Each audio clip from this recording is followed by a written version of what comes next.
Você que é aluno do terceiro ano do segundo grau, vamos dar início à nossa programação de geografia. Essa programação, nós vamos seguir a programação elaborada pela Secretaria Estadual de Educação. Então, nós vamos dar início ao nosso programa falando sobre a construção do território brasileiro. Olha, o Brasil, ele tem um formato, né, triangular, com o vértice do triângulo voltado para baixo. Ora, mas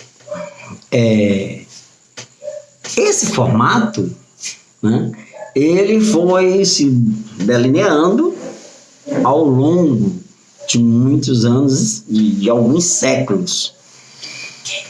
Bem, quando houve a descoberta da América, 12 de outubro de 1492, né, Colombo chega à América, Colombo estava a serviço do governo da Espanha, né, Fernando e Isabel da Espanha. E Portugal chega aqui em 1500. Então houve depois um acordo mediado pelo Papa, onde 370 léguas a oeste das ilhas de Cabo Verde, né, o espaço de terra pertenceria a Portugal.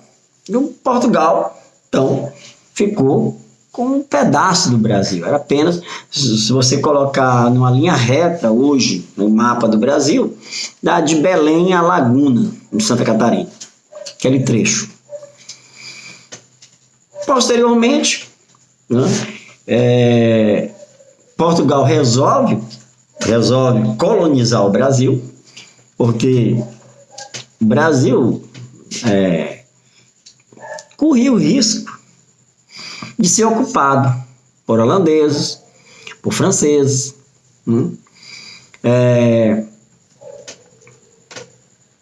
O rei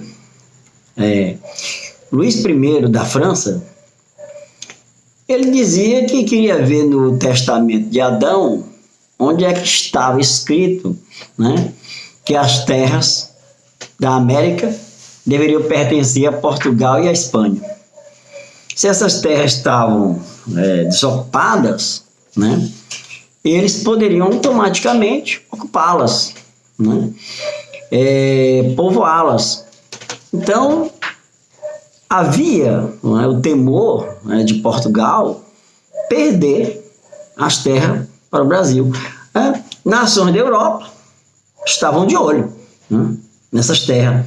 Ora, se não havia benfeitoria, se a terra estava lá desocupada, quem ocupasse era o dono, né?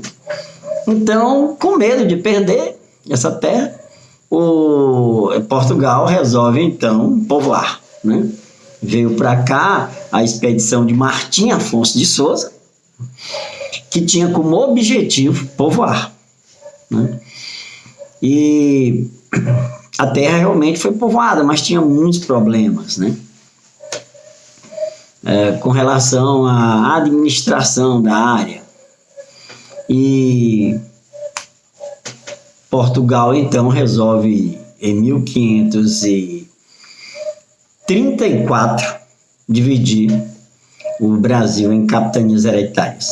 Em 1533 surgiu a ideia, né, da divisão do país em capitanias hereditárias, da colônia em capitanias hereditárias, né? Foram 15 lotes de terra, né, que foram doados a 12 donatários, né? O rei deu para quem ele queria, né? Eram verdadeiros feudos enormes, muito grandes, com muitos problemas. E por conta disso, né, devido aos problemas que ocorriam, ataques de índios, né, a sede das capitanias, alguém matava e entrava em outra capitania, estava protegido. Então tinha muitos problemas, né?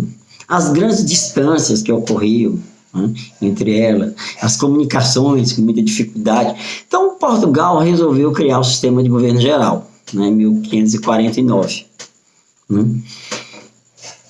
E aí, né, quando houve a divisão em capitanias hereditárias, 2 capitanias prosperaram, né, por conta do ciclo da cana-de-açúcar. Então, o que a gente observa, né, é que ao longo dos séculos, a ocupação e a formação do território brasileiro se deve a um processo histórico relacionado à economia, e à política e ao crescimento demográfico. Esse tripé, né, foi que gerou a formação do território brasileiro, que originou a formação do nosso território, né, com o formato, né, esse formato que eu falei. Né, as entradas, as bandeiras, né, passaram a linha de Tordesilhas, o marco, e vinha o ciclo do ouro, por exemplo, né, na busca do ouro, eles ultrapassaram, né, esse marco e foram ocupando o território. Né. Fazendas de gado no Nordeste,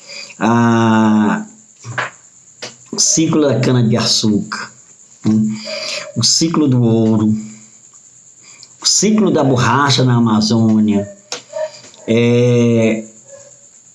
o ciclo do café, todos esses ciclos econômicos foram feitos por pessoas, né, que iam criando vilas por conta desses ciclos econômicos, criando áreas de povoamento com o governo, né, com a administração.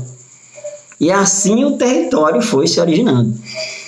Tanto no período colonial, como no período após a República, né, proclamação da República.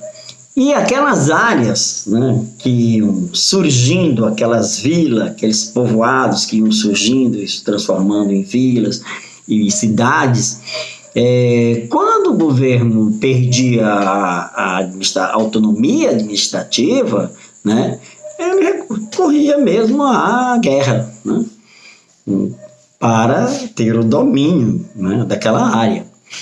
Vamos citar, por exemplo, aqui o Arraial de Canudos, né, já na República, o governo Prudente Moraes, Antônio Conselheiro funda o Arraial, às margens do rio Vaza Barris, na Bahia, e o governo de Prudente Moraes, né, achou que aquele arraial já não seguia as determinações da República, e o Exército Brasileiro foi lá e dizimou.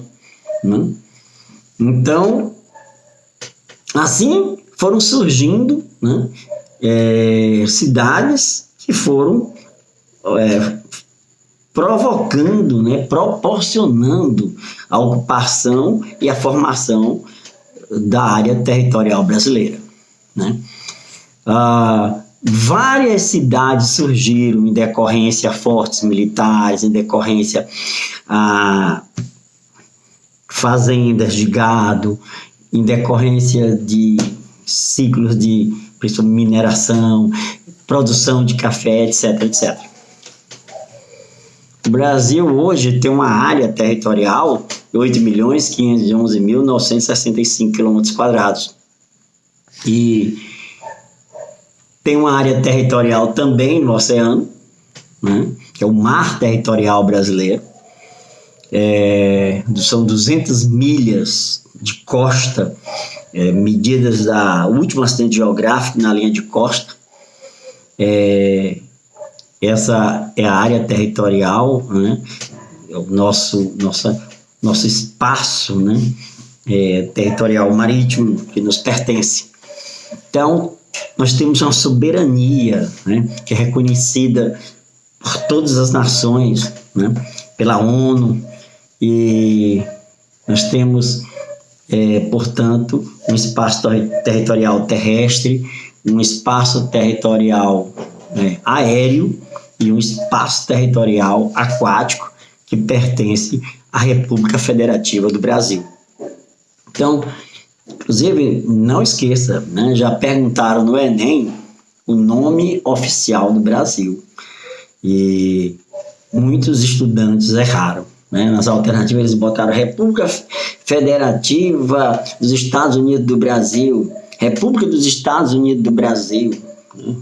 Então, o nome oficial do Brasil pela Constituição, né, de 5 de outubro de 1988 é República Federativa do Brasil.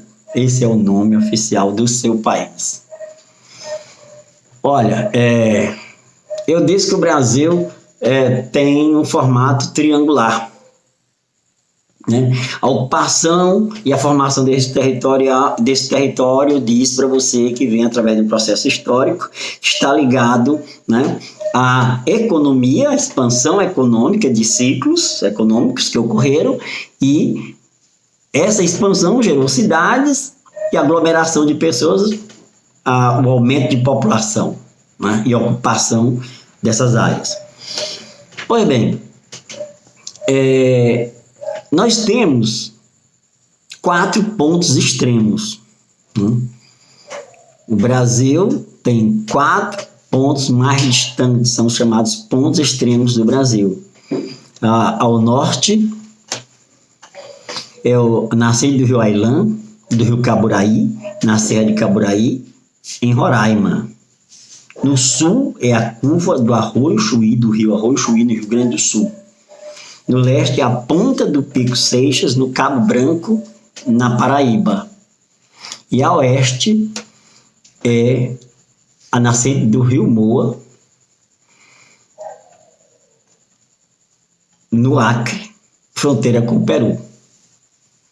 Esses são os pontos extremos. E o Brasil, não esqueça, ele é mais largo do que comprido. Na próxima aula, a gente continua. Um abraço.